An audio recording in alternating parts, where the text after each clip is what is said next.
Okay, so I have had a lot of people ask me how I have afforded to travel for, in total, probably 3 years. I've done a year at a time. There's been moments where I've done 5 months. There's been moments where I've done 2 months. So, but the longest trip I've done has been a year.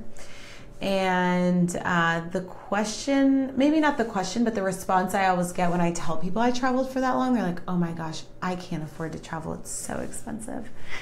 And I get it, kind of. But traveling is not nearly as expensive as people think it is.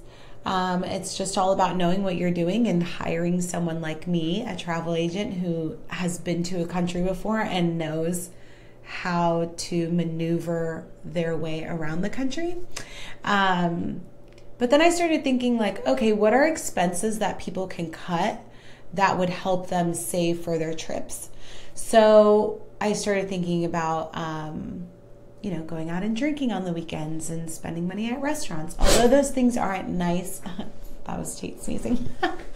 Although those things aren't nice and fun, it's very expensive. And let's be real. You spend $300 at some bar. You go out with your friends, you have a great time. Sometimes you don't even remember it. And the following weekend, you do the same thing. So $300 a week for a month, that's $1,200.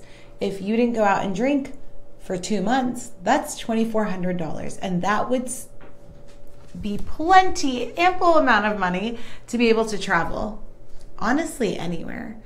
My favorite places recently, because they're close by, have been like Mexico and Colombia and Belize. These places you can totally afford to go to, but people just have it in their head that like, oh no, traveling is so expensive and blah, blah, blah, blah, blah. I can't afford it. But you can afford the $300 a week or a weekend going out and partying with your friends. I made this video so that people can have a little bit of hope as to when they can travel next and kind of get an idea and start looking in and thinking like, okay, what are things that I spend money on that I don't absolutely need? For me, traveling has been the most important thing that I've ever done and something that I love so much. So I'm willing to sacrifice and give up those moments of going out and partying or whatever it is in order to save the money to go out. But yeah, so that's my video for today. I hope you guys enjoy it.